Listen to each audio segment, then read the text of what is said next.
지금부터 이 질문지법에 관련된 이 용어를 좀 설명드리도록 할게요. 아주 중요하고 시험에 정말 잘 나옵니다.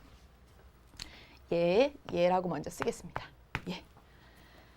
1936년 미국 대선에서 여러분은 누구를 지시하십니까? 누구를 지지하십니까? 오늘 왜 이렇게 발음이 세죠? 지지하십니까?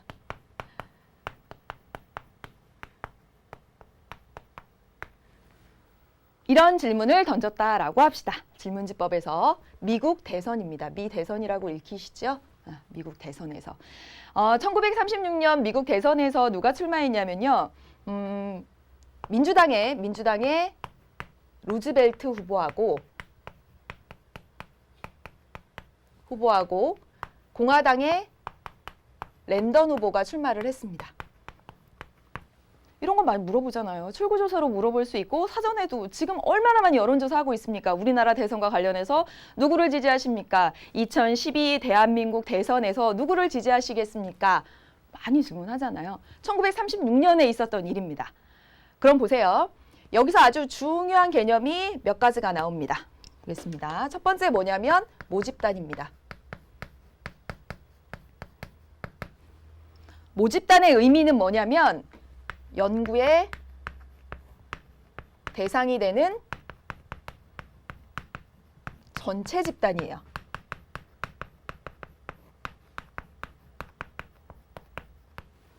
보세요, 여러분. 이 질문에서 연구의 대상이 되는 전체 집단, 모집단은 누굽니까? 미국의 유권자죠. 미국 유권자들이 도대체 누구를 지지하는지 정말 궁금한 거잖아요. 그것이 바로 이 모집단입니다. 연구의 대상이 되는 전체 집단. 하지만 이 전체 집단을 상대로 해서 모두 다 물어볼 수가 없죠. 우리나라도 그렇잖아요. 누구 지지하는지 전체한테 물어볼 수 없잖아요. 그래서 어떻게 해야 합니까? 이 모집단을 대표할 수 있는 표본 집단을 추출해야 되죠.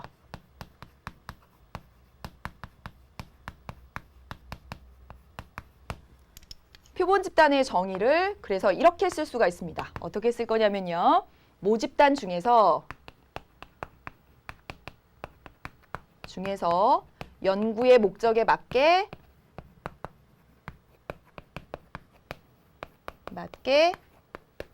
선택된 집단입니다. 선택된 집단입니다. 이 1936년 미국 대선에서 누구를 지지하십니까? 너무 궁금해요. 이 둘 가운데 누구를 지지하는지.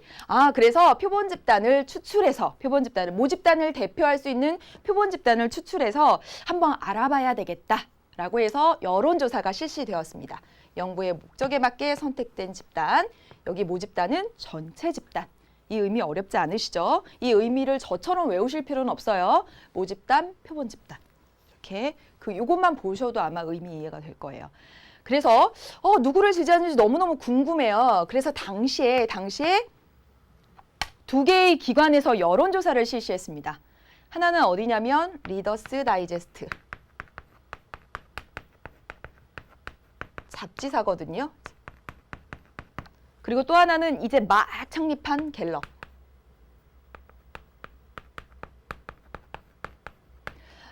리더스 다이제스트는요. 1920년부터 1932년 선거, 4번의 선거에서 모두 다 당선자를 맞출 정도로 이 공신력이 있는 그 여론조사를 실시해 왔습니다. 그래서 이번에도 이제 이렇게 각각 두 개의 기관에서 여론조사를 실시하는데 이 리더스 다이제스트에서는 랜던 후보가 이길 것이다.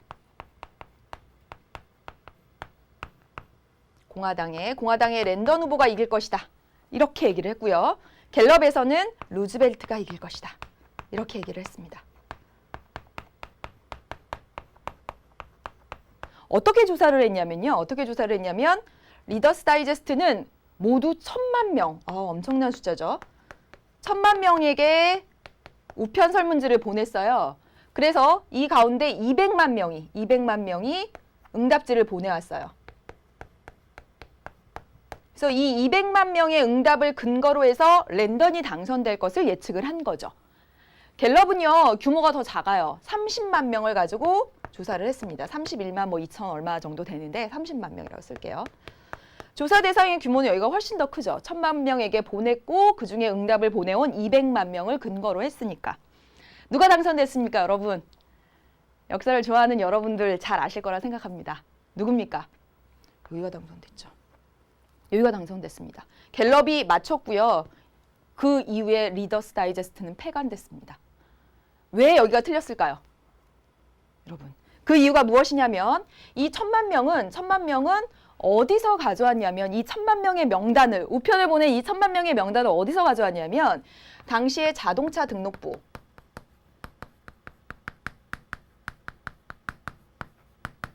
그리고 전화 등록부, 전화 등록부라는 말이 될까요? 등록부 뭐, 예. 전화인 명부 뭐 이렇게 전화 번호부 이런 데서 가져왔습니다. 전화. 그럼 보세요. 이 1936년이 어떤 시기예요, 미국에서? 대공황이 있던, 그런 경제적으로 정말 어렵던 그런 시기였어요. 그런 시기에 1936년이면 우리나라는 어떤 상황이에요? 그런 시기에 여러분 자동차가 있고 전화가 있어요. 이 말은 상당히 부유하다라는 말이죠. 부유층이라는 말입니다.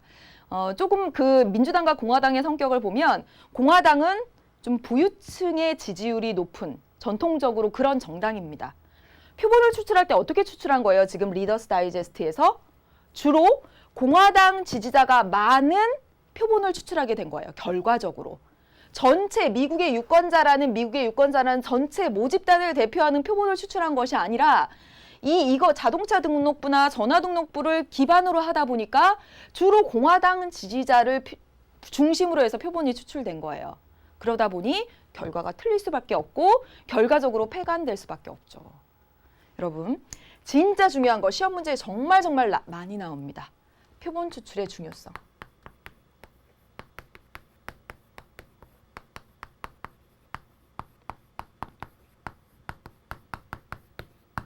이 표본 집단이 모집단을 대표해야 합니다.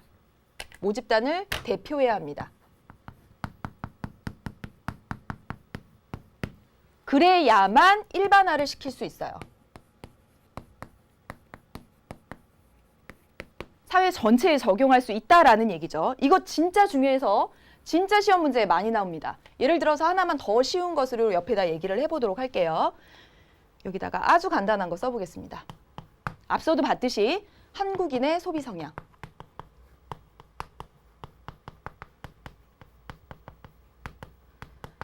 문제 이렇게 나옵니다. 문제에 한국인의 소비 성향에 대해서 알아보고 싶다. 모집단은 여러분 한국인입니다.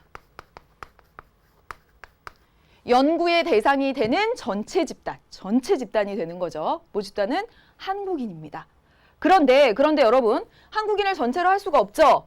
그렇죠. 모집단 중에서 연구의 목적에 맞게 선택해야 합니다. 이렇게 했다라고 해보세요. 땡땡 지역 20대에서 50대 성인 남녀를 대상으로 조사했다. 이 결과를 일반화시킬 수 있을까요?